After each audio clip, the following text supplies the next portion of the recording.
Kmart Law. No money or millionaire, man, we simply don't care. Intro's colder than Siberian air. Our criteria compared to competition isn't fair. Got all your material needs, court eventual indeed. When essential, we speak, give receipts, in your case, a design. And we write motions out cause you ain't got time. All our seconds, minutes, hours go to getting you them dollars and giving you some power from a legal scholar, sister, brother, son, daughter, father, mother. Let me stop. Thank you so much for joining us today. I am Markwell Cade with Cade Mark Law, your favorite neighborhood lawyers, back with another What Does That Mean Wednesday? Today on What Does That Mean Wednesday, we break down the First Amendment, also known as the rights of free speech. First, it's important to establish that while the First Amendment is known as your rights of free speech, that is not the only freedom that it protects. The First Amendment protects 5 different freedoms: your right to free speech, your right to religion, your right to press, your right to assemble, and the right to petition the government. It's important to understand that your right and your First Amendment right doesn't just come with free speech, it comes with these other freedoms as well. The second thing that's important to understand about the First Amendment is that it's a common myth that because it gives you the rights of free speech, that you can just say whatever you want. This is false. This is not true. The First Amendment protects us against government limits on our freedom of speech or our freedom of expression.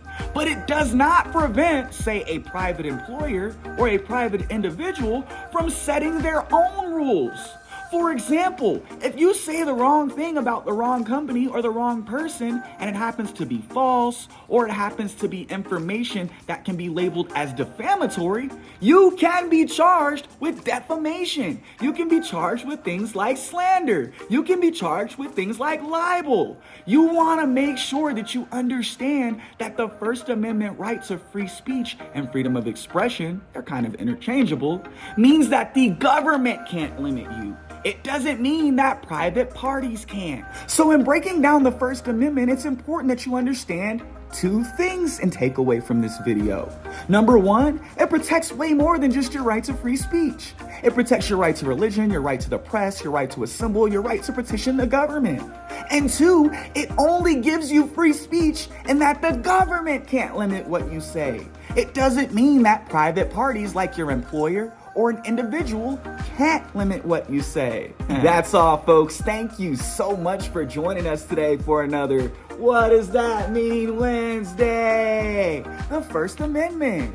Disclaimer alert, by no means is this a comprehensive overview of the First Amendment. The First Amendment is one of the most detailed and lengthy and gone into depth amendments in the United States, besides perhaps the right to bear arms or our Second Amendment right.